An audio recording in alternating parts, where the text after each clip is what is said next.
Muito boa noite, quero saudar a todos com a paz do nosso Senhor Jesus Cristo. Para mim é uma alegria começar mais uma noite aqui com vocês, mais uma aula pela TV Fatec do assunto Introdução à Teologia. Você que é estudante do curso de Teologia, deve ter acompanhado comigo aí já algumas aulas. Nós temos falado e discorrido sobre os livros da Bíblia. Nós já falamos sobre todo o Velho Testamento, comentamos sobre todos os livros do Antigo Testamento. E agora nós falaremos hoje em especial sobre os livros do Novo Testamento. Então faremos um comentário breve, um comentário rápido sobre os evangelhos, sobre as cartas de Paulo e as demais epístolas e também o Apocalipse relacionados então ao Novo Testamento. Vamos dar uma pincelada então aí nos 27 livros que compreendem o Novo Testamento. Mas antes então de começarmos o estudo dessa noite, eu quero convidar você, querido aluno, querido amigo que assiste essa aula pela internet também, quero convidá-lo a fazer uma prece junto comigo para que nós dois, ou todos nós, venhamos pedir a orientação de Deus, a direção de Deus para a aula dessa noite. Que Ele seja o nosso professor, que o Espírito Santo seja quem nos instrua a aprendermos o assunto. Curva sua fronte então, vamos orar. Pai querido, obrigado, Senhor, pela oportunidade que temos mais uma vez de estudar do Teu amor, da Tua vontade para conosco. Senhor Deus, hoje iremos estudar sobre o Novo Testamento, que faz parte da grade curricular aqui do curso de Teologia, em especial desse módulo, o módulo de Introdução à Teologia. O Senhor dirija a nossa aula, que o Teu Espírito Santo, Senhor, seja o nosso professor, e que venhamos aprender bastante nessa noite. Eu peço a Tua bênção em nome de Jesus. Amém. Bom, então vamos adiante. Como eu disse a vocês, o tema desta noite é o Novo Testamento. Falaremos dessa noite, pode dar um cliquezinho aí, falaremos sobre o Novo Testamento, tá bem? Queridos, em nenhum momento, em nenhum ponto da Bíblia, o Novo Testamento diz que é para que nós deixemos de lado o Antigo Testamento. Tanto o Novo Testamento quanto o Antigo Testamento, juntos, eles compõem as Escrituras Sagradas. Qual é a diferença? Qual seria a grande diferença? É que os textos, os livros do Novo Testamento, foram escritos então após a morte, ressurreição e ascensão do nosso Salvador Cristo Jesus. A diferença então foi o período que foi escrito, mas são também considerados livros inspirados, assim como todos os livros do Antigo Testamento, os livros do Novo Testamento. Eles não vieram com uma nova regra, eles vieram também em conformidade já com a regra já antiga, já com as escrituras que nós já tínhamos em mão. Então vamos adiante, vamos analisar alguns pontos, Hoje nós vamos entender algumas coisinhas bem legais aí sobre os livros do Novo Testamento. Bom, queria ler para vocês o Novo Testamento, Então é o nome dado à coleção dos livros que compõem a segunda parte da Bíblia cristã, cujo conteúdo foi escrito após a morte, ressurreição e ascensão de Jesus Cristo e é dirigido explicitamente aos cristãos, embora dentro da religião cristã, tanto o Antigo Testamento, a primeira parte, quanto o Novo Testamento são considerados em conjunto as Escrituras Sagradas.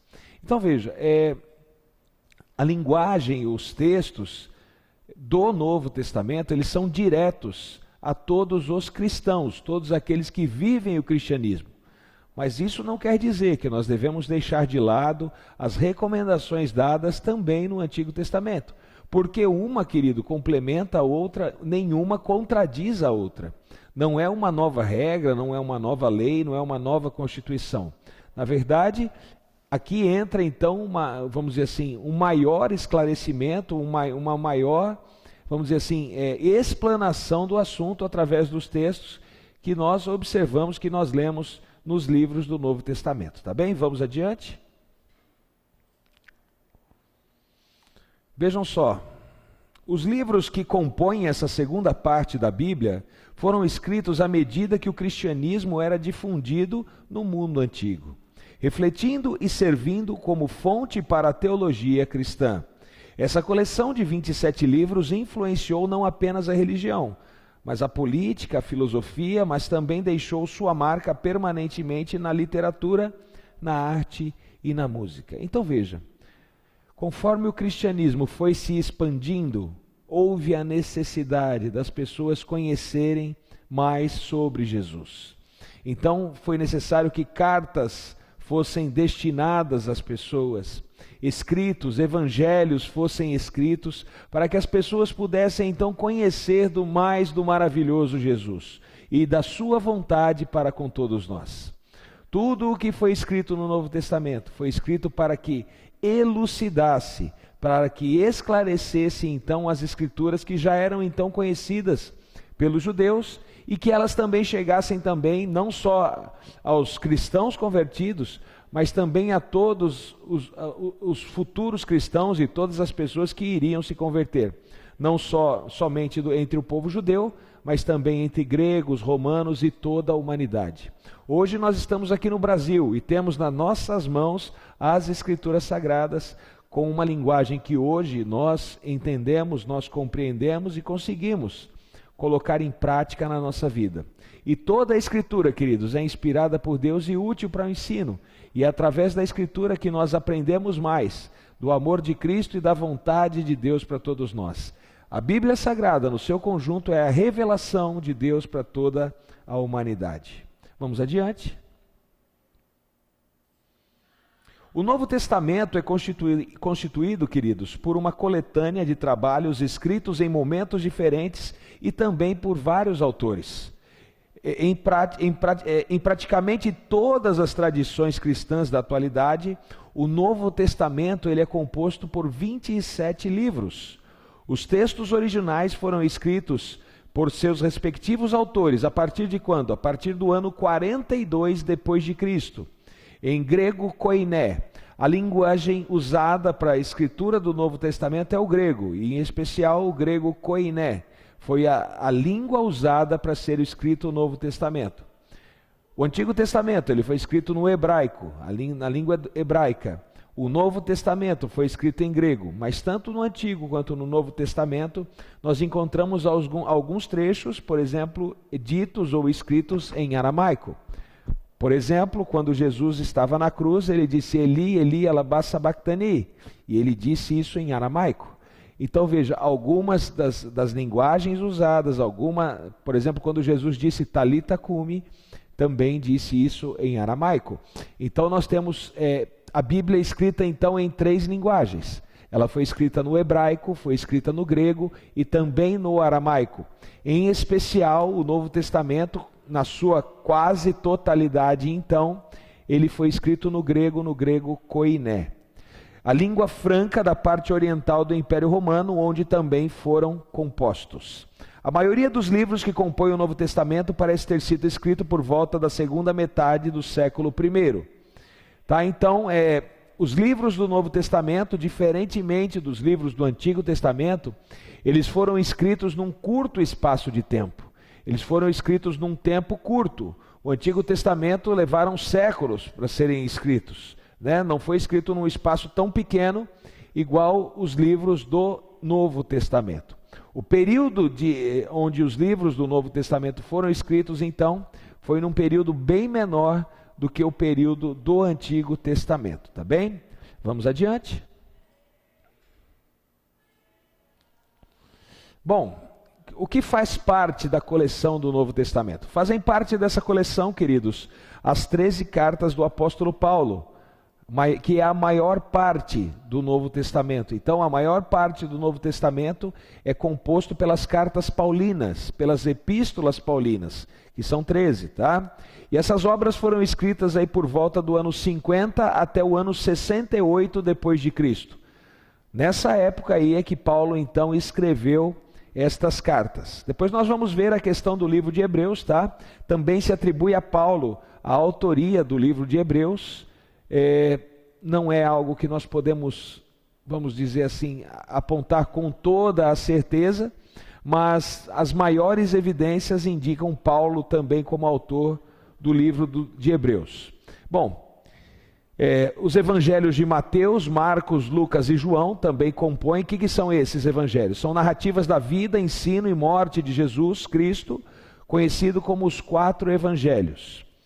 O livro de Atos dos Apóstolos, que é uma continuação do evangelho de Lucas, e o autor de Atos é o próprio Lucas, o Teófilo. Então veja, nós temos os 4 evangelhos. Em sequência na Bíblia, na ordem que se apresenta na Bíblia, nós temos o livro de Atos dos Apóstolos. E esse livro se atribui a Lucas, a sua autoria, e ele se entende como uma continuação do Evangelho de Lucas, que é uma narrativa de ministérios dos apóstolos da igreja primitiva. E aí temos algumas epístolas menores, 1ª e 2ª Pedro, Judas, Tiago, 1ª, 2ª e 3ª João, que são aí epístolas menores. Escritas então por autores que têm como conteúdo essas epístolas instruções, resoluções de conflito e outras orientações para a igreja primitiva, e quero dizer para nós hoje também, tá bem? Por exemplo, o que Tiago fala sobre o cuidado que nós devemos ter com a nossa língua, queridos, é importantíssimo para nós hoje também. O que João fala sobre o amor é importantíssimo para nós hoje também. Então tudo o que está escrito é útil não só para o povo daquela época, mas também para as pessoas nos dias de hoje. Existem pessoas que talvez não gostam ou não querem escutar as recomendações da Bíblia, ou acham que as recomendações trazidas pela Bíblia são importantes até onde não interferem na vida pessoal da pessoa.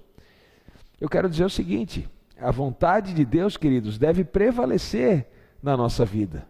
E se somos cristãos, devemos ser submissos ao amor de Deus, porque Deus, na sua infinita sabedoria, sempre colocará para nós o melhor, sempre colocará no nosso caminho aquilo que é de melhor. Então às vezes é muita pretensão e às vezes até muita arrogância, eu poderia dizer assim, achar que os nossos planos são melhores que os planos de Deus para a nossa vida. Então as recomendações que os evangelhos trazem, que as cartas de Paulo e todos os livros do Novo Testamento nos trazem, são importantes e muito úteis para que nós tenhamos uma vida correta ao lado de Cristo, tá bem? E por fim, então, o Novo Testamento, ele termina com o livro de Revelação, ou o Apocalipse, como é chamado, que é de autoria do apóstolo João. Veja, João foi alguém que teve um contato direto com Jesus. João foi o último autor da Bíblia, tá? Ele escreveu 1ª, 2ª e 3ª João e também escreveu Apocalipse. E nós temos também o Evangelho segundo João. Queridos, algo maravilhoso de se estudar é o livro do Apocalipse. Se você nunca abriu o livro por medo ou porque achou muito difícil de ser entendido, eu quero dizer para você que se você, com a direção do Espírito Santo e também com a ajuda de alguém com experiência para lhe auxiliar nos textos mais difíceis e com o auxílio da Bíblia, lógico, porque é a Bíblia que tem que interpretar a própria Bíblia, você vai descobrir maravilhas sobre profecias que já aconteceram e profecias que estão prestes a acontecer. Esse mundo ele caminha para um lugar, caminha para um final. E estamos bem perto, queridos, da volta do nosso Salvador, e o livro de Apocalipse, de uma maneira maravilhosa e poderosa, apresenta isso a todos nós. Mas vamos adiante. Vejam só, os 27 livros do Novo Testamento foram escritos em diversos lugares e por autores diferentes, que classificaram seus escritos como inspirados, ao lado dos escritos do Antigo Testamento. Como os escritos do Antigo Testamento, queridos, foram inspirados, o do Novo Testamento também foram inspirados. Entretanto, diferente do Antigo Testamento, como eu já disse para vocês, o Novo foi produzido em um curto espaço de tempo, durante menos de um século. Então, num espaço menor que há um século, do que 100 anos, foram escritos então todos os 27 livros do Novo Testamento. Esses livros eram respeitados, colecionados e circulavam na igreja primitiva, sabe como? Como escrituras sagradas. Tinham o mesmo valor que as escrituras do Antigo Testamento. O fato desses livros terem sido lidos, citados, colecionados, e passados de mão em mão dentro da igreja no início do cristianismo, assegura que a igreja primitiva tinham eles como proféticos ou divinamente inspirados desde o começo. Nós podemos entender, porque pessoas como João, pessoas como Pedro e Paulo, pessoas aí que tiveram um contato direto com Jesus. Paulo teve uma visão direta de Jesus. Pedro foi um dos apóstolos, um dos discípulos. Nós temos também Mateus, nós temos também, queridos, pessoas ali que tiveram um contato direto com Jesus. E eles tinham as escrituras, tinham aquilo. Paulo, por exemplo, foi quem escreveu a maior parte do Novo Testamento. Então nós podemos entender, meus queridos, que com segurança, que são livros inspirados, que são mensagens de Deus diretamente para todos nós. São mensagens de Deus para que eu e você cresçamos no reino de Deus. Então é muito seguro, é muito importante que eu e você estudem esses livros, os livros do Novo Testamento. Vamos adiante? Vamos falar então primeiro sobre os evangelhos, tá bem? A palavra evangelho quer dizer boa nova, uma novidade que toda a humanidade aguardava, uma novidade que todo mundo esperava. Imagine só, queridos, vou contar uma história para tentar ilustrar isso. É lógico que eu não vou chegar nem perto da mensagem do evangelho, mas só para você tentar entender. Imagine que você é um filho que está aguardando o seu pai que está viajando. Seu pai é um viajante, trabalha fora, trabalha longe, e por muitos meses, ele está em viagem e não está em casa. E você está ali em casa esperando todo dia a chegada do seu pai. Você não sabe muito bem que dia seu pai vai chegar, mas ele disse que viria. Ele disse que chegaria em casa um dia. E um dia, sua mãe vai à sua cama então, chacoalha você na cama e fala: filho, o seu pai chegou. Você que aguardava o seu pai por longos meses, não vai ficar contente?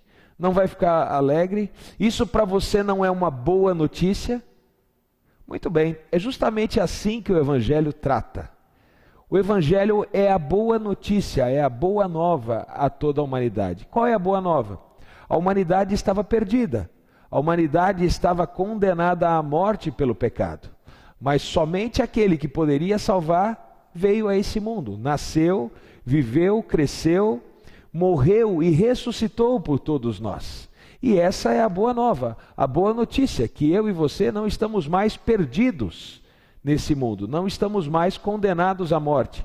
Hoje todos nós temos vida e vida em abundância em Cristo Jesus. Poderemos viver ao lado de Cristo durante toda a eternidade. Então veja, a palavra evangelho significa boas novas.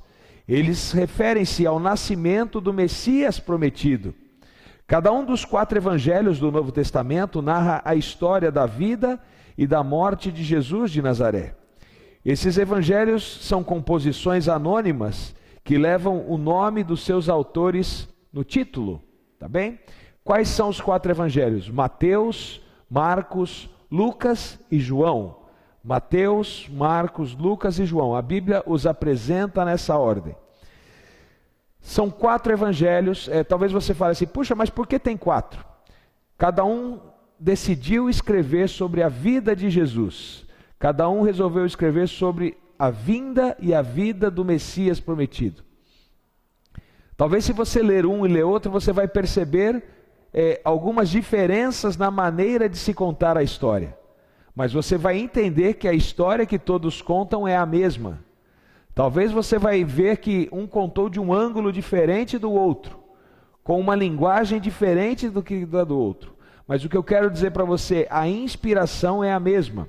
Isso nos faz entender, queridos, que Deus não ditou os evangelhos para os 4 evangelistas. Deus inspirou os evangelistas e cada um escreveu cada evangelho à sua maneira, com a sua didática, com a sua forma de escrita, tá bem? Então vamos analisar um a um e vamos ver de que maneira que cada um foi escrito. Vamos adiante? Vamos primeiro ver o evangelho de Mateus. Esse é atribuído ao apóstolo Mateus. A linguagem de Mateus foi uma linguagem direta ao povo judeu. Mateus escreveu o evangelho para os judeus, queridos. Ele escreveu numa linguagem para que os judeus compreendessem, tá bem? Atribuído ao apóstolo Mateus. Esse evangelho começa com a genealogia de Jesus e a história do seu nascimento. Termina como o comissionamento dos discípulos por Jesus depois de ter ressuscitado.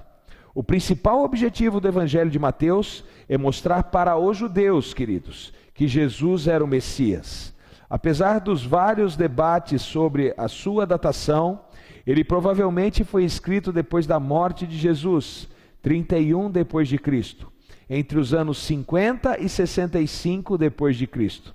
Era considerado um manifesto da Igreja de Jerusalém e, por consequente, o documento fundamental do início da fé cristã. Talvez você questione, por que ele foi escrito em grego? Porque era a linguagem decorrente da época. Vamos pensar o seguinte, queridos, hoje eu moro no Brasil, eu falo português. Se eu morasse hoje nos Estados Unidos, em 3 anos que eu estivesse lá, com certeza, eu estaria falando a língua que eles falam lá, porque a linguagem decorrente nos Estados Unidos é o inglês. Se eu mudasse para a Alemanha, pode ser que eu demoraria um pouco mais, porque eu acredito que o alemão é um pouco mais difícil, mas uns 3 anos eu estaria falando o alemão, estaria me virando na língua alemã. Na época que isso foi escrito, na época que o evangelho de Mateus foi escrito, a língua popular era o grego koiné. Por isso, então, o evangelho escrito em grego koiné, mas destinado aos judeus, destinado ao povo para que entendesse e soubesse sobre a vinda do Messias. E eu quero ler para vocês, aqui na minha Bíblia, um textinho. Eu falei aqui como ele termina, né? Então termina aqui com a grande comissão. Jesus comissionando, né? Dando o ministério aos seus apóstolos, e quero dizer que esse ministério se estende também a você, estudante de teologia. Esse ministério, ele se estende a todos nós que nascemos no reino de Deus. Nós somos comissionados a apresentar a todos aqueles que ainda não conhecem a mensagem de Deus e levar as pessoas à salvação. O evangelho de Mateus termina assim: Jesus, aproximando-se, falou-lhes, dizendo: toda a autoridade me foi dada. Esse é o anúncio, né, de Jesus, do céu e da terra. Ide, portanto, fazei discípulos de todas as nações, batizando em nome do Pai, do Filho e do Espírito Santo, ensinando-os a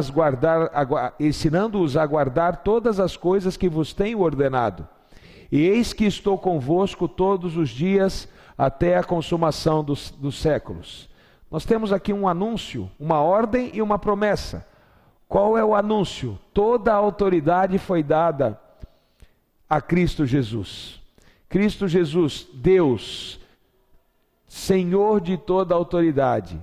E essa autoridade, Ele transfere então aos discípulos e pede para que os discípulos batizem em nome do Pai, do Filho e do Espírito Santo. Essa é a ordem, o ide a todas as nações. Veja, não é um ide somente ao povo judeu, mas um ide a todas as nações, batizando em nome do Pai, do Filho e do Espírito Santo.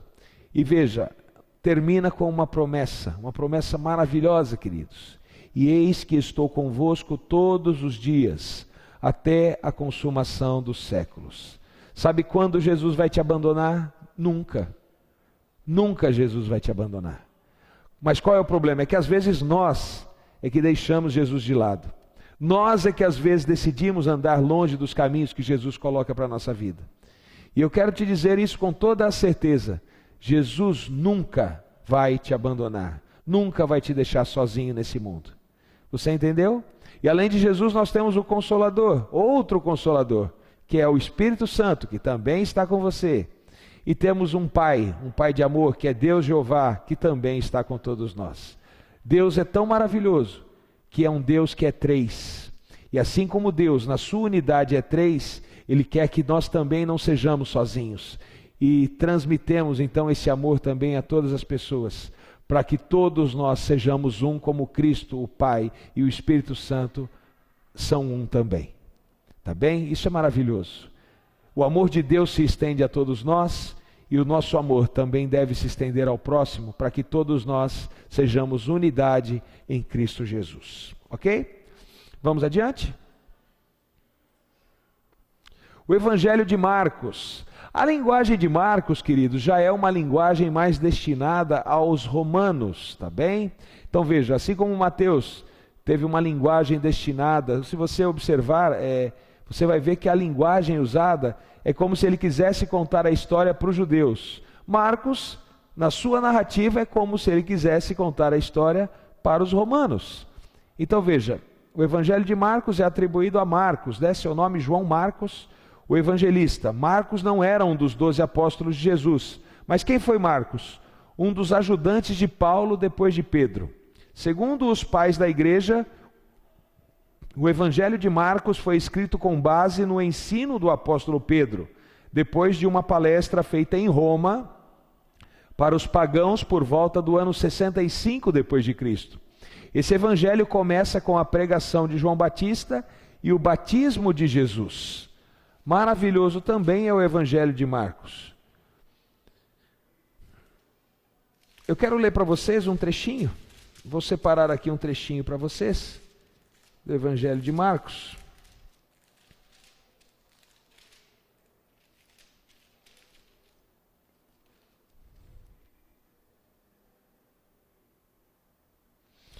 Quero ler Marcos capítulo 1, verso 13. Veja o que Jesus fala sobre a destruição do templo. Ao sair Jesus do templo, disse-lhe um de seus discípulos: Mestre, que pedras, que construções, se admirando do templo. Mas Jesus lhe disse: Vê essas grandes construções, não ficará pedra sobre pedra que não seja derribada. Jesus aqui fazia um sermão e até de duplo sentido, queridos. Ele sendo o próprio templo, tá? O templo foi destruído e reconstruído. Quando Jesus disse que ele destruiria o templo e reconstruiria em 3 dias, ele estava se referindo a ele.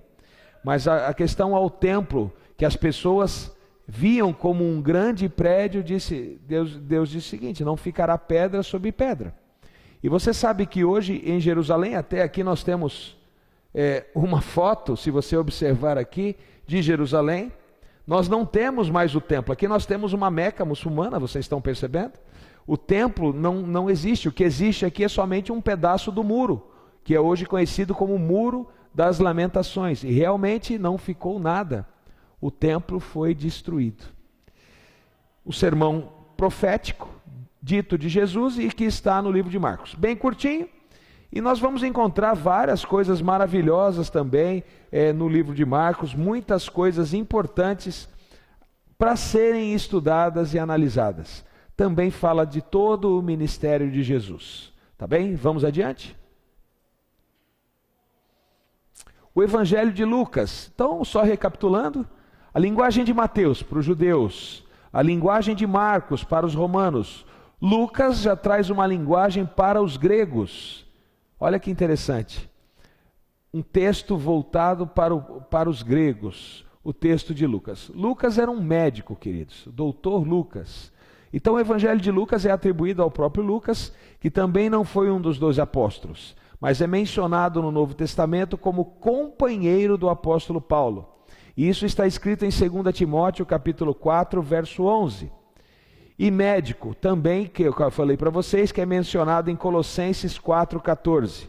O autor não foi testemunha ocular das coisas que registrou, mas fez uma minuciosa, queridos, investigação com essas pessoas que presenciaram os fatos contidos nesse evangelho. Eu vou ler para vocês Lucas, capítulo 1, de 1 a 4. Veja só. Olha o que diz aqui.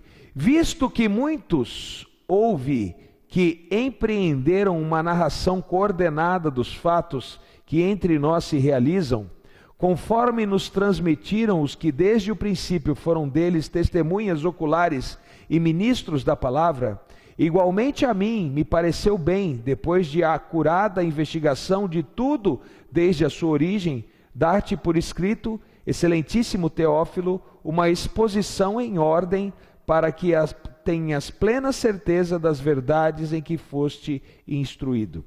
Veja que Lucas foi alguém que pesquisou, estudou e ouviu.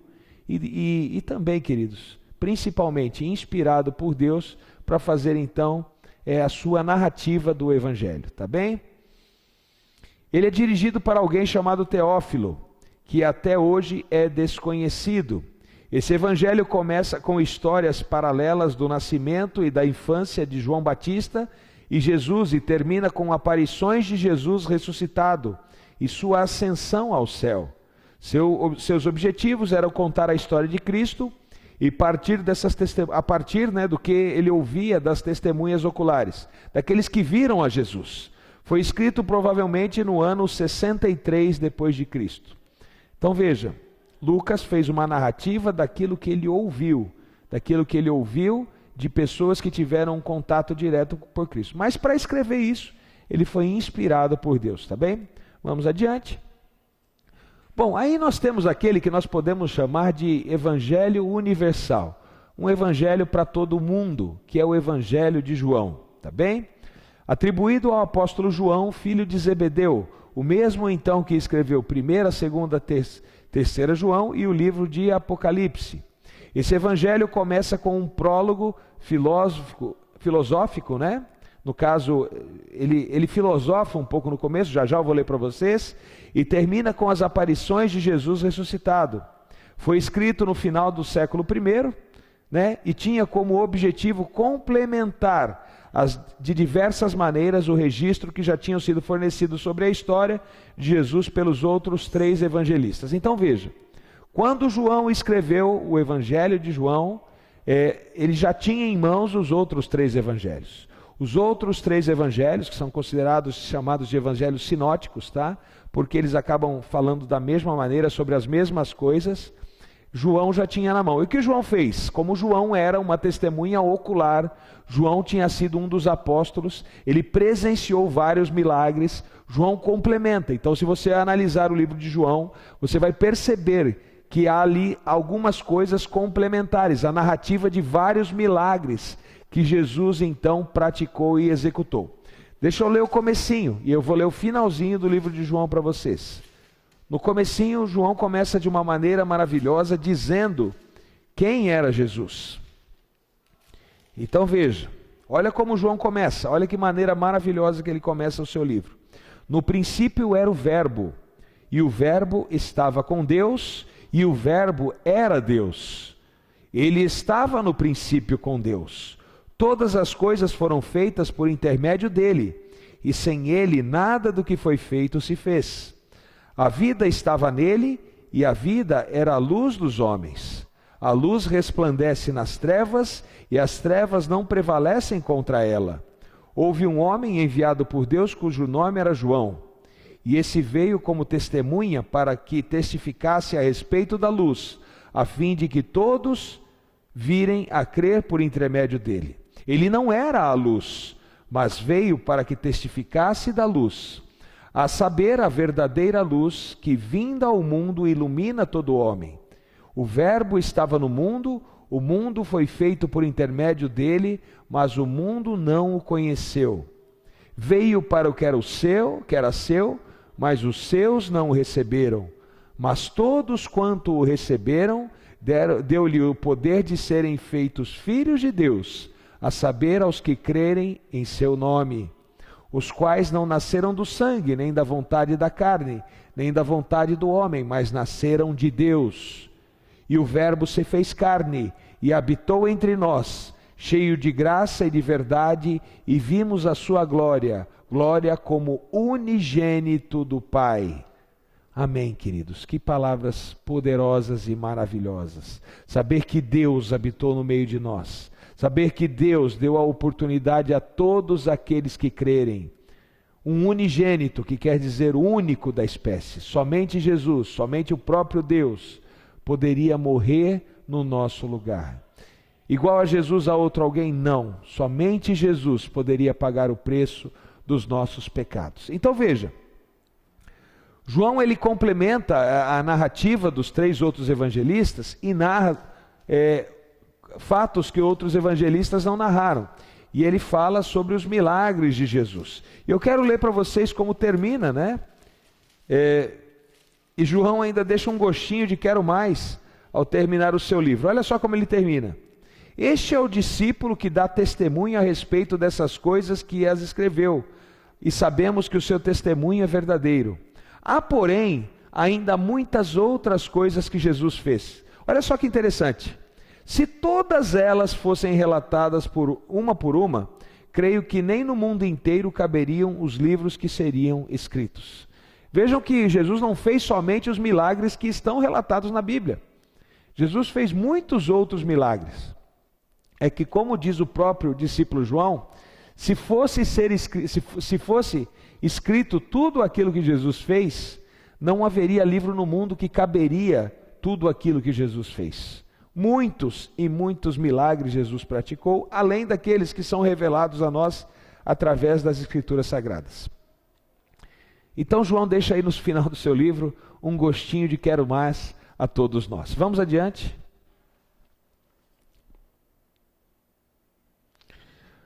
Os 3 primeiros evangelhos, como eu disse a vocês, queridos, são classificados como evangelhos sinóticos, tá?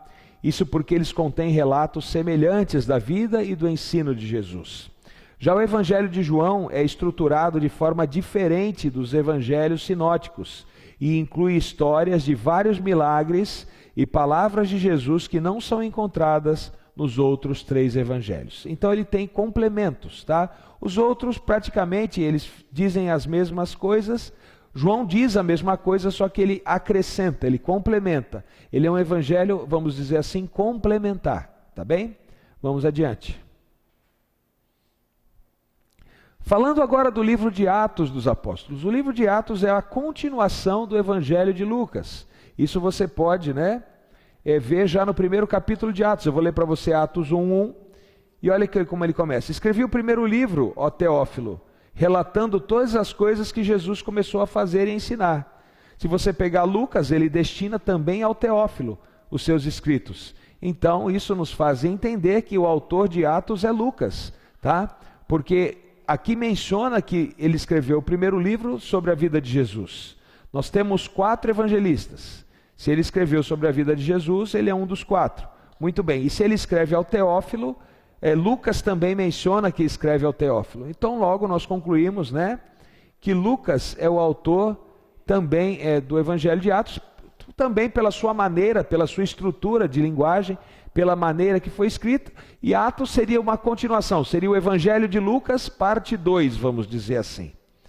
E conta a história de como a mensagem cristã foi anunciada em Jerusalém, Samaria e as demais regiões do Império Romano. Nesse livro destacam-se 2 pessoas. Existem 2 personagens principais. É lógico que o foco do livro, a mensagem principal é Jesus Cristo. Mas há aqui 2 participantes principais, que é Paulo e Pedro. Pedro dirige o trabalho cristão em Jerusalém, Samaria, Lida, Jope, Cesareia, Palestina, como está relatado em Atos 9, de 32 e 11 e 18. Esse livro também trata da conversão do apóstolo Paulo, como está escrito em Atos capítulo 9, e das suas viagens missionárias pelo Império Romano. Examinando o estilo, a fraseologia e outras evidências internas, como eu já disse a vocês, a maioria dos estudiosos atribui a Lucas a autoria desse evangelho. Ele foi escrito provavelmente antes da morte do apóstolo Paulo, por Nero, por volta do ano 67 e 68 depois de Cristo. Isso porque esse livro não cita a morte de Paulo, fato que seria muito relevante para a história cristã antiga. Então veja, não é mencionada a história de Paulo, muito provavelmente, porque ele foi escrito antes da morte de Paulo. Tá bem? Vamos adiante. Falar agora um pouquinho sobre as epístolas paulinas, tá bem? As cartas de Paulo. São cartas escritas então pelo apóstolo Paulo. Essas epístolas tratam de pontos teológicos importantes para o desenvolvimento da doutrina cristã e do cristianismo primitivo. Geralmente essas epístolas, queridos, foram escritas tanto para indivíduos quanto para as primeiras comunidades cristãs. Então veja, nós temos que entender que quando Paulo escreveu as cartas, ele escrevia para bebês na fé, pessoas que estavam acabando de nascer na vida cristã. Pessoas que vieram para a vida cristã já como adultos. Não como o judeu, por exemplo, que já nascia adorando a Deus, praticando uma vida religiosa, conhecendo a Deus e esperando o Messias. Não era, é diferente como uma pessoa que hoje, por exemplo, nasce na igreja e uma pessoa que vem para a igreja. As pessoas que vêm para a igreja são bebês na fé e às vezes não conhecem tudo. Na maioria das vezes tem muita coisa ainda para aprender. Então Paulo fez necessário que as pessoas recebessem cartas e recomendações para algumas igrejas. Por exemplo, a igreja em Corinto, a igreja na Galácia, em Gálatas, para o povo de Efésio, a igreja de Efésio, para os filipenses, para os colossenses, a igreja de Colosso, para a Tessalônica, para os tessalonicenses, no caso. Então foi importantíssimo que Paulo escrevesse recomendações, orientações, para que a igreja permanecesse firme, porque havia, de certo modo, algumas confusões eclesiásticas, havia alguns problemas que a igreja estava passando, em certas situações. Por exemplo, a igreja em Gálatas, por exemplo, você vai ver o relato, a igreja não entendendo muito bem a questão da fé e das obras, tá? Então Paulo ali esclarece tanto a importância da fé e a salvação somente pela graça em Cristo Jesus, mas também ele coloca a importância das obras, vamos dizer assim, o lugar onde as obras estão na vida do cristão. E isso também você vê relatado em Romanos. Então veja, problemas que as pessoas viviam, por exemplo, um gentil deveria ou não deveria ser circuncidado, que era um hábito, uma prática do povo judeu. Então veja, algumas coisas precisaram ser esclarecidas, e Paulo, através então das suas cartas, esclareceu isso para as igrejas da época. Essas epístolas tratam de pontos teológicos importantes para o desenvolvimento da doutrina cristã no cristianismo primitivo, tá bem? Geralmente as epístolas foram escritas tanto para indivíduos, diretamente para uma pessoa, quanto para as primeiras comunidades cristãs. Vamos adiante?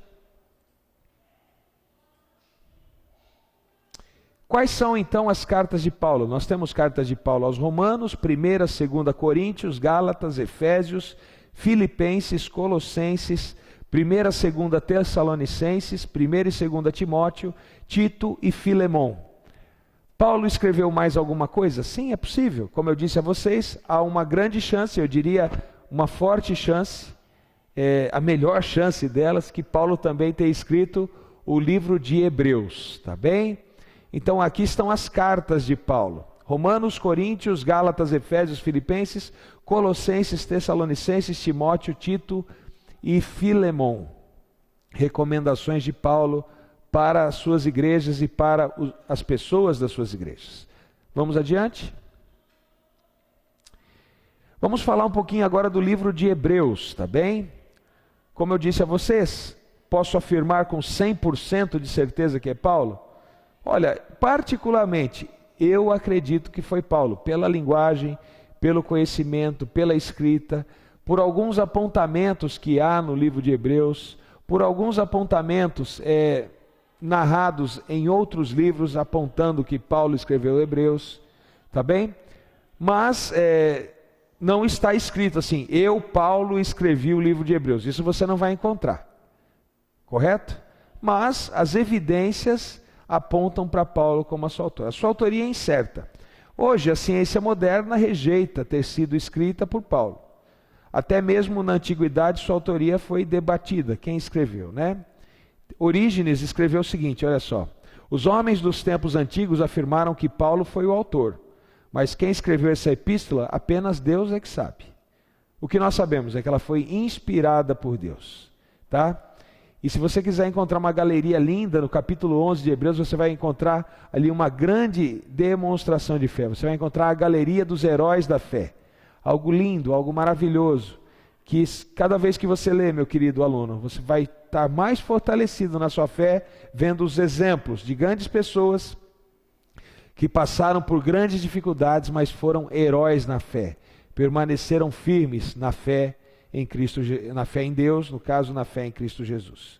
Porém, dentre os homens sugeridos entre os possíveis escritores do livro de Hebreus, Paulo é o que tem maior aprovação, tá?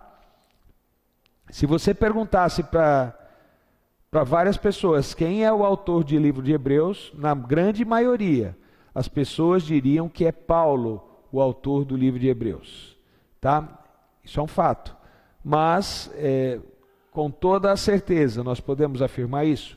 A Bíblia nos traz algumas evidências, a Bíblia nos traz alguns pontos que nos faz entender que foi Paulo que escreveu. Mas como eu já disse a vocês, assim também, né, como nós não temos isso no livro de Atos dos Apóstolos, nós simplesmente acreditamos e atribuímos a Lucas a autoria pela maneira que foi escrita, por aquilo que está escrito, né? Nós atribuímos a Lucas. No livro de Hebreus você não vai encontrar. Eu, Paulo, é que escrevi o livro de Hebreus. Mas pelas características, pela maneira que foi escrito, pela linguagem, pela época, e a gente entende que era alguém de grande conhecimento, alguém de muita comunhão com Deus, então entende-se que foi Paulo que escreveu. Se não foi Paulo, foi alguém muito ligado a Deus e estava bem perto de Paulo e conhecia Paulo. Mas eu acredito particularmente que foi Paulo que escreveu o livro de Hebreus, tá bem? Vamos adiante?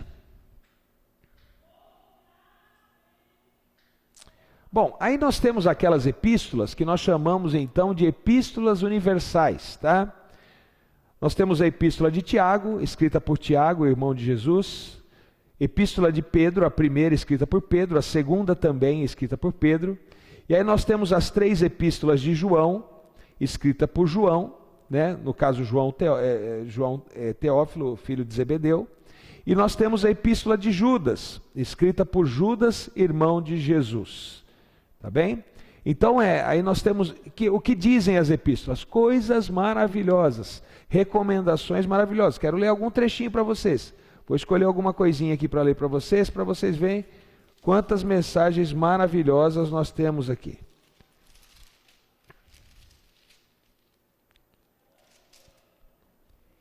Vou ler para vocês Tiago. Vou ler capítulo 1, verso 16, a origem do bem. Olha que bonito isso aqui. Não vos enganeis, meus amados irmãos. Toda boa dádiva e todo dom perfeito são lá do alto, descendo do Pai das luzes, e em quem não pode existir variação ou sombra de mudança. Pois, segundo o seu querer, ele nos gerou pela palavra da verdade, para que fôssemos como as que primícias das suas criaturas. Aqui no livro de Tiago também você vai ver, por exemplo, que a fé sem obras é morta. Olha o que diz aqui. Meus irmãos, Tiago 2, verso 14. Qual é o proveito se alguém disser que tem fé, mas não tiver obras? Pode acaso semelhante à fé salvá-lo? Se um irmão ou uma irmã estiverem carecidos de roupa e necessitados de alimento do cotidiano, e qualquer dentre vós lhe disser, ide em paz, esquecei-vos e fartai-vos, sem contudo lhe dar o necessário para o corpo, qual o proveito disso? Mas alguém dirá, tu tens fé e eu tenho obras, mostra-me essa tua fé sem obras, que eu com as obras te mostrarei a minha fé. Veja então Tiago com palavras maravilhosas aqui, queridos. Aqui fala sobre o domínio, contra o pecado, os pecados da língua. Se você ler o capítulo 3 do Tiago, você vai pensar 2 vezes antes de sair falando besteira ou coisa que não precisa por aí, queridos. Leia. Quer uma lição de casa hoje? Lê o capítulo 3 de Tiago, você vai se maravilhar. Epístola de Pedro também nos traz coisas maravilhosas, queridos. Textos lindos que nós podemos aprender bastante aqui. Vou pegar aqui mais um trechinho para ler para você, de João, 1 João 1,9. Se confessarmos os nossos pecados, Ele é fiel e justo para nos perdoar os pecados e nos purificar de toda a injustiça.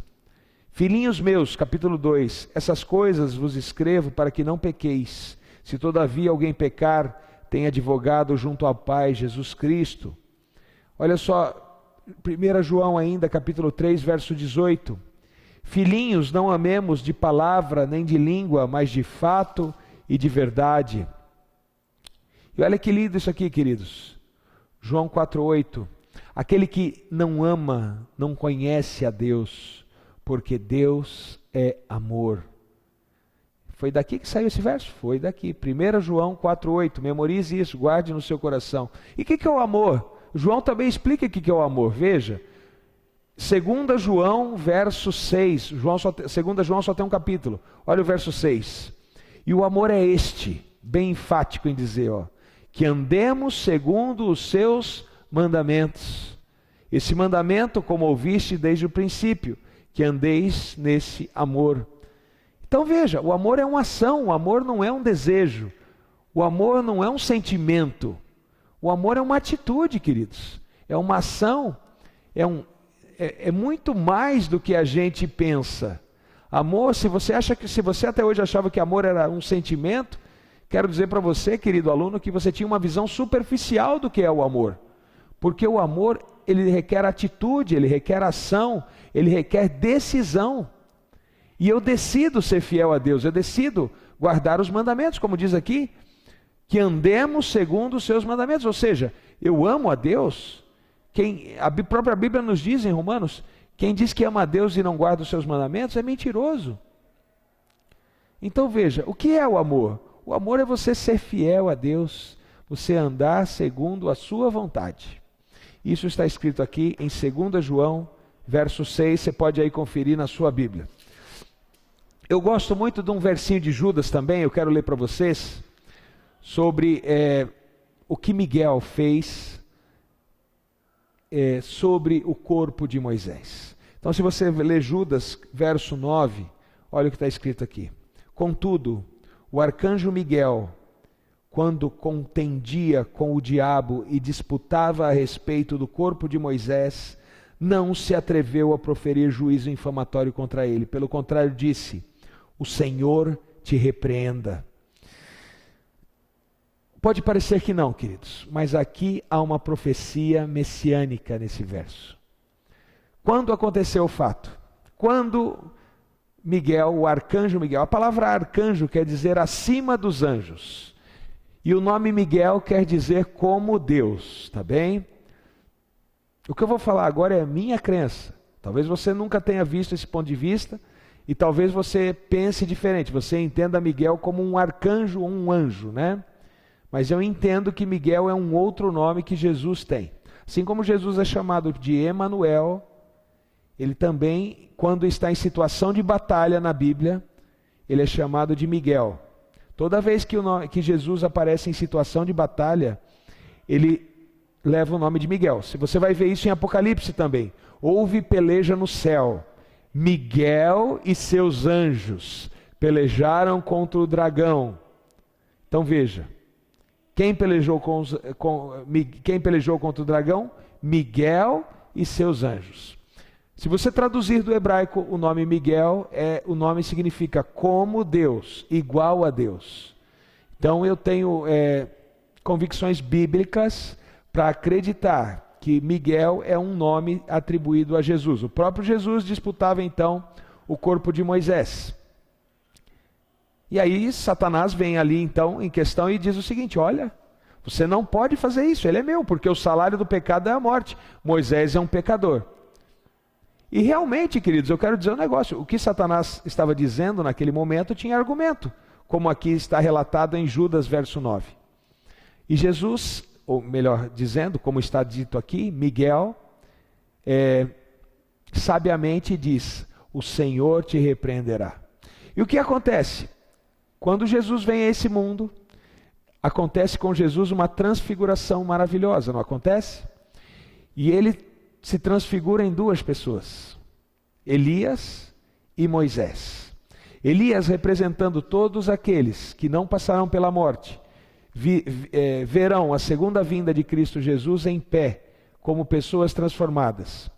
E Moisés representando aqueles que morreram em Cristo Jesus, mas na sua segunda vinda levantarão das suas tumbas e estarão de braços abertos para encontrar Cristo Jesus.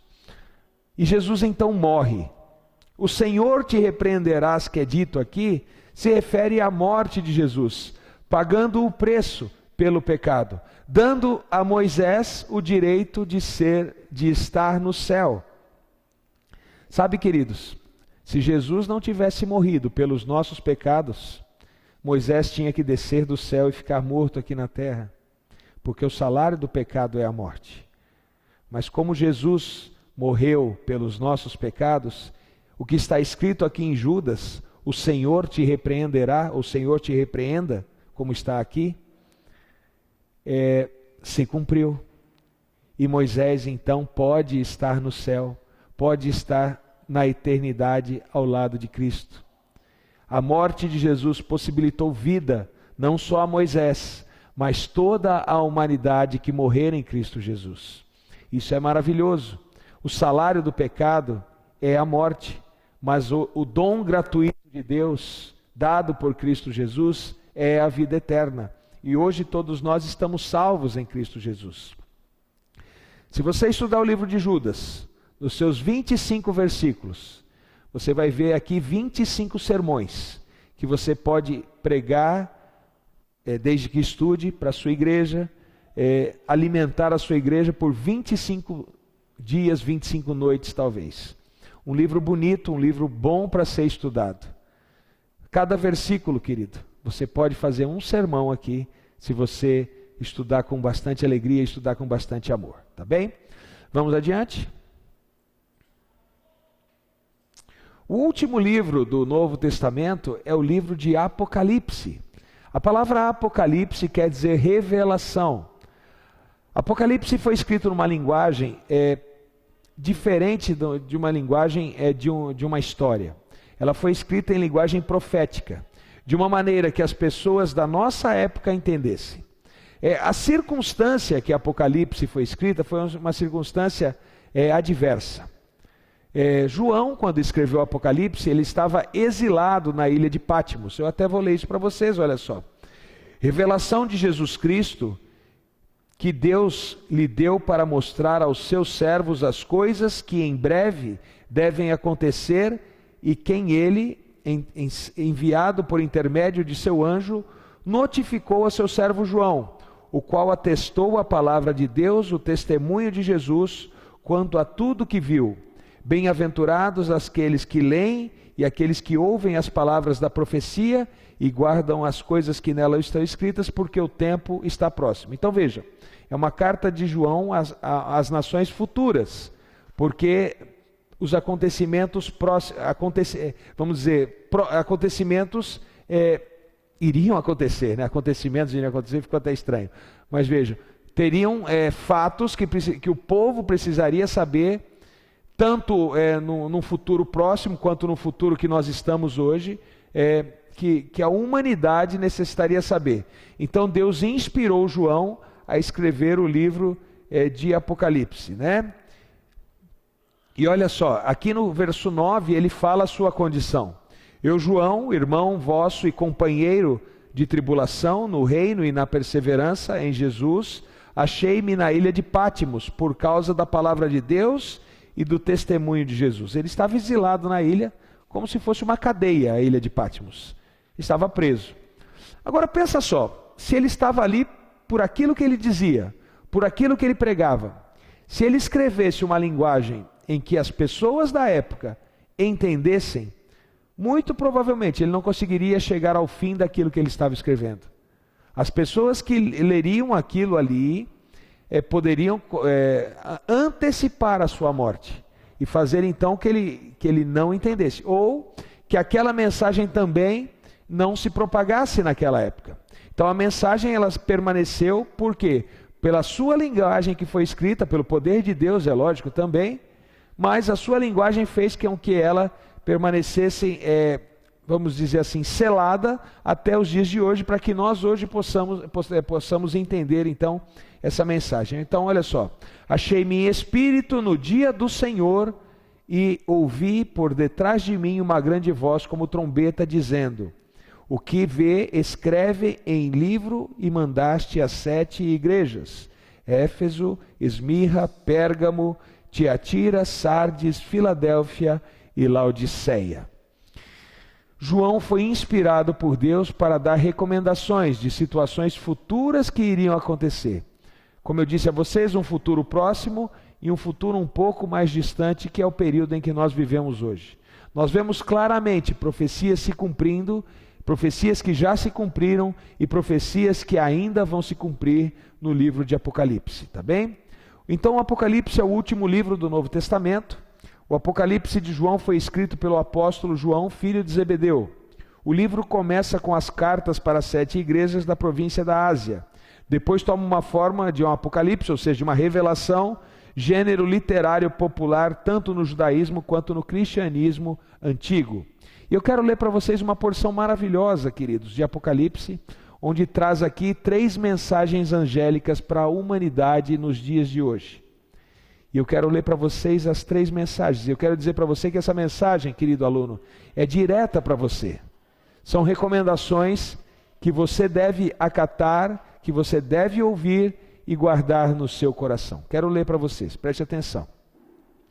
Vi outro anjo voar pelo meio do céu, e tinha o evangelho eterno. O que é evangelho? As boas novas, né? As boas novas da eternidade. Para proclamar aos que habitam sobre a terra. Quem que habita sobre a terra? Nós. A toda a nação, tribo, língua e povo. Ou seja, uma mensagem para toda a humanidade. Dizendo em grande voz, primeira mensagem angélica, presta atenção. Temei a Deus e dar-lhe glória, porque é vinda a hora do seu juízo.